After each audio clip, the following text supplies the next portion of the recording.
Como vão todos? Mais uma vez estamos aqui na Escola Ministerial e, como havia dito antes, nós vamos iniciar uma nova série de estudos e vamos usar o livro Paixão pelas Almas. Eu aconselho a todos a terem esse livro, principalmente você que é líder, né?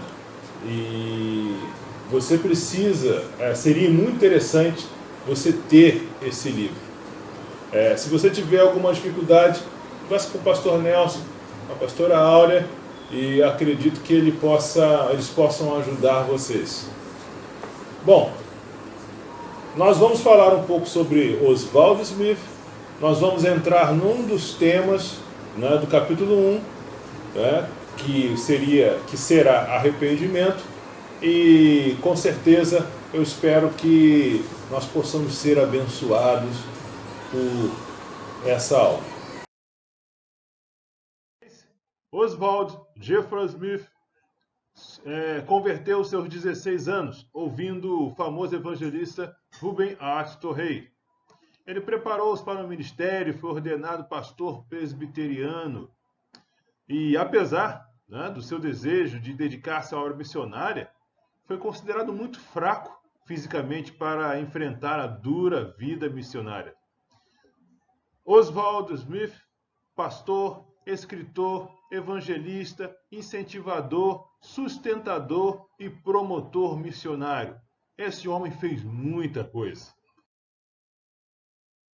Pastora Alda, não me escute. Nasceu em 8 de novembro de 1889, perto de Odessa, Ontário. O mais velho dos 10 filhos de Benjamin e Alice Smith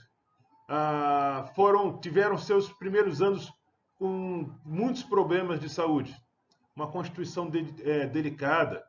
Ele esteve fora da escola por 2 anos inteiros após um ataque de pneumonia.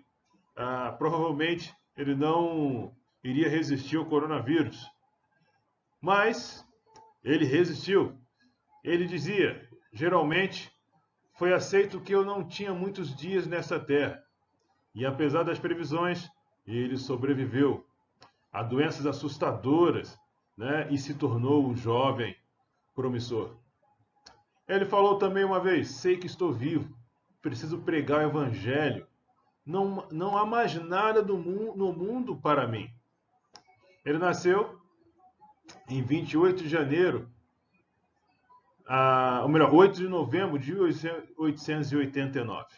Em 28 de janeiro de 1906, aos 16 anos, ele se converteu ao Evangelho. Ele também frequentou a Escola Bíblica de Treinamento em Toronto, a Escola Presbiteriana Manitoba, em Winnipeg, e o Seminário McCormick, em Chicago, onde ele foi ordenado pastor presbiteriano. Isso foi em 1918. Ele mesmo leu e foi influenciado por muitos protestantes proeminentes, como Wesley, Martim Lutero, Spurgeon, Moody, Finney, Bradley, além de ser contemporâneo e amigo pessoal de Billy Graham e, claro, ter conhecido o Evangelho.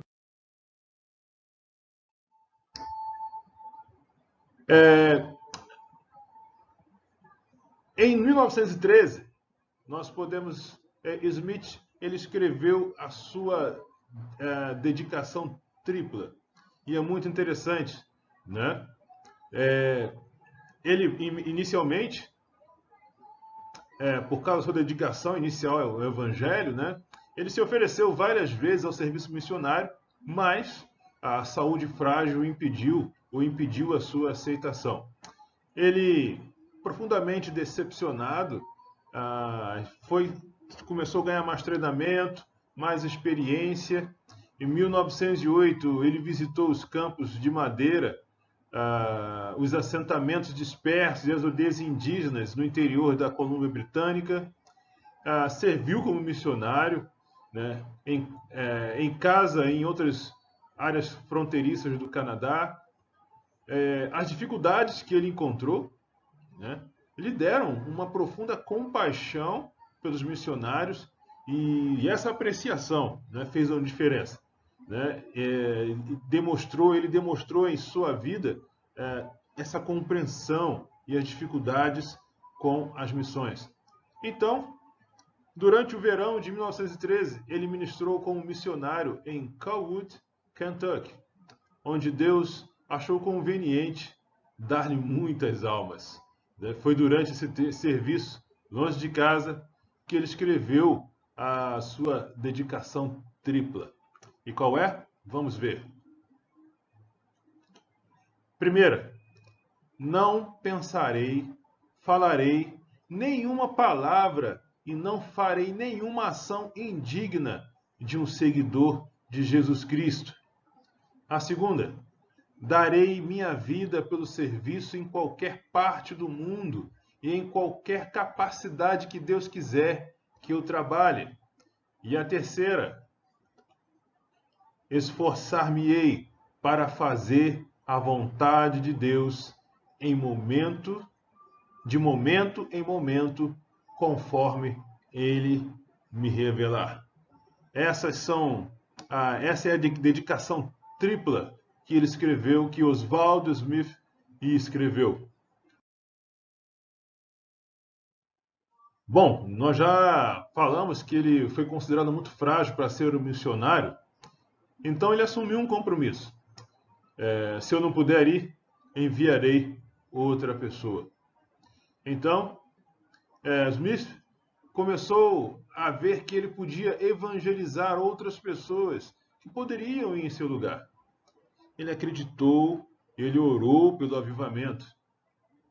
E ele declarou uma coisa muito interessante: o trabalho missionário não pertence a nenhuma organização. É um trabalho para toda a igreja. Não só para aquele que está no campo, mas para mim e para você que estamos aqui em nossa cidade. Uma das coisas que ele também dizia sobre a oração intercessora. Né? Ele dizia que não é apenas a forma mais alta do serviço cristão, mas também é o tipo de trabalho mais difícil. Irmãos, interceder pelos outros é você se colocar em oração no lugar do outro. É você se colocar diante de Deus, né, para que, em favor do outro, pedindo, suplicando, clamando pelo outro. Não é simplesmente você, vou orar, colocar essa pessoa diante de Deus. Não, é você se colocar diante de Deus, né, clamar e, de fato, se colocar no lugar da pessoa. Ele buscava um tempo e lugares regulares para oração. Nós, inclusive, já falamos sobre isso, né?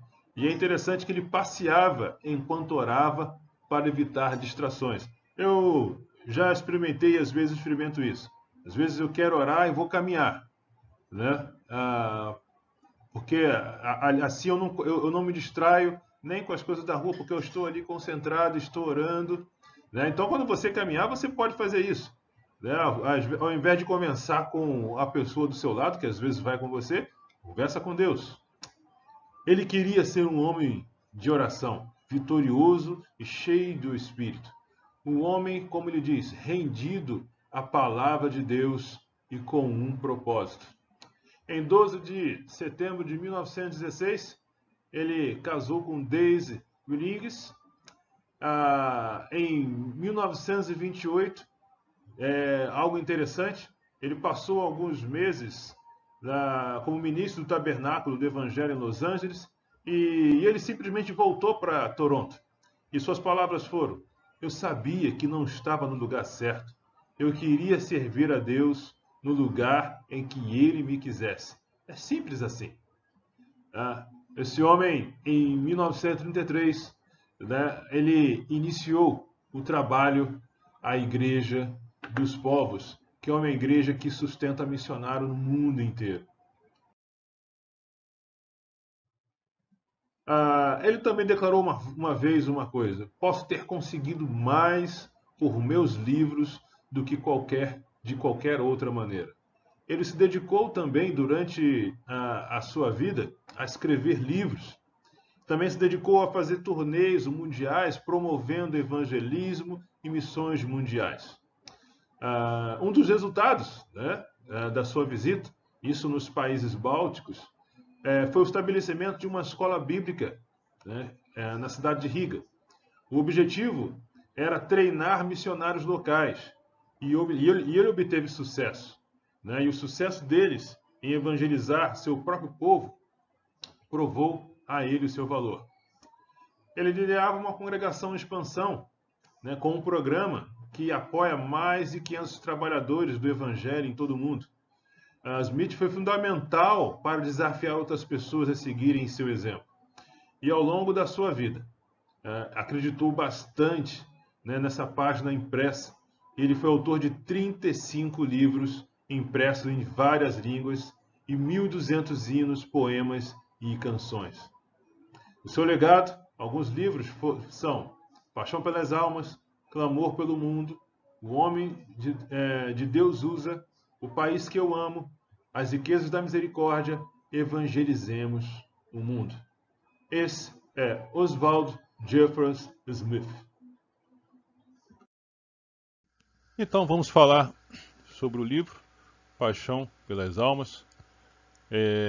Nós usamos um subtema, como vocês podem ver, os passos do avivamento. Tá? Um pequeno estudo baseado no livro Paixão pelas Almas, livro no qual aconselho a todos a adquirirem.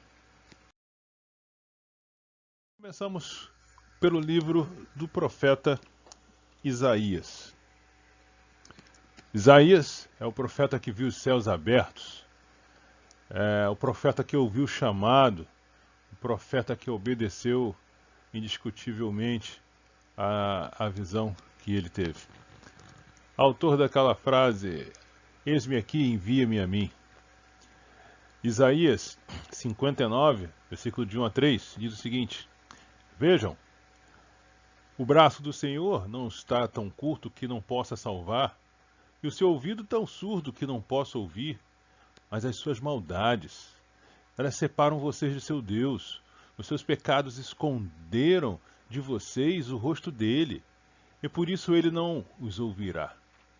Pois as suas mãos estão manchadas de sangue, e os seus dedos de culpa.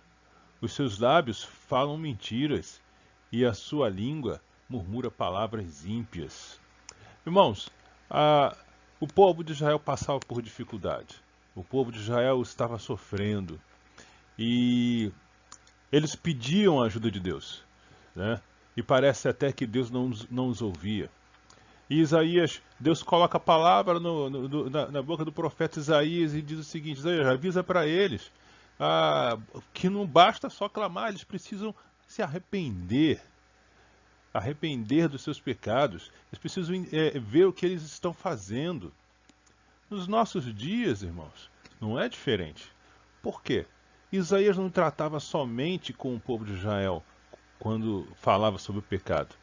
Ele falava para o ser humano. Nós, como seres humanos, muitas vezes, né, buscamos a Deus, mas na realidade queremos a ajuda de Deus, mas não queremos andar de acordo com aquilo que Deus quer. Pastor Nelson, no domingo, pregou justamente sobre isso, arrependimento, né, o perdão, né? Isso é o passo para o avivamento. Isaías acusa o povo de ter as mãos manchadas de sangue. Passamos por um período muito difícil na humanidade. E eu tenho escutado, né, muitas pessoas falando, vai morrer gente mesmo. Nunca, como cristão, deveríamos desejar a morte de alguém. Deveríamos orar por todas as pessoas. É o que a Bíblia nos ensina. Queremos, muitas das vezes, apontar o erro dos outros ao invés de ajudá-los a mudança. Estamos em período em fake news, né? E às vezes eu vejo pessoas, né, compartilhando fake news sem saber de fato o que significa aquela mensagem, o que a fonte de fato, né? E muitas das vezes, irmãos, nós precisamos pagar o preço com a verdade. Nossos lábios não podem ter mentiras. Precisamos pagar o preço com a verdade, ainda que nós soframos com isso, né? Eu vejo também muitas pessoas hoje em dia atacando umas às outras nas redes sociais. Nós não podemos fazer isso. Então, é momento hoje, né, da igreja pensar do que nós vamos plantar para o futuro. O que nós vamos plantar para que o nome de Deus seja glorificado. Então, precisamos reconhecer de fato quem nós somos, o que nós somos e o que nós temos sido. Hoje é o tempo, como o pastor Nelson falou no domingo, de arrependimento, de mudança de atitude. A mensagem de Isaías era um chamado ao arrependimento, né? E o que afasta o homem de Deus? O pecado. O pecado afasta o homem de Deus. Mentiras, maldades, isso nos afasta de Deus. Isaías 59, versículo 4 diz: ninguém entra em causa com justiça, ninguém faz defesa com integridade, apoiam-se argumentos vazios e falam mentiras, concebem maldade e geram iniquidade. Mais uma vez, nos nossos dias, nós temos visto isso, uma guerra de informações,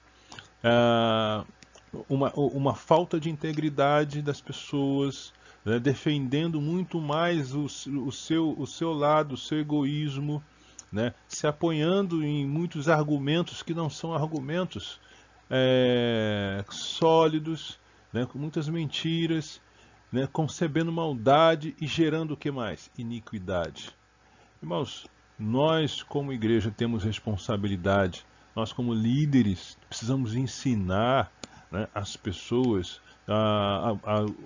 aos cristãos, sobre realmente o que Deus. Por último, quero deixar uma reflexão. Venham e ouçam todos vocês que temem a Deus, e eu lhes contarei o que ele fez por mim. Pois eu clamei por socorro e o louvei enquanto falava. Se eu não tivesse confessado o pecado em meu coração, o Senhor não teria ouvido. Mas Deus ouviu, ele atendeu a minha oração. Louvado seja Deus, que não rejeitou a minha oração, nem afastou de mim o seu amor. Mas a Bíblia é feita para o cristão.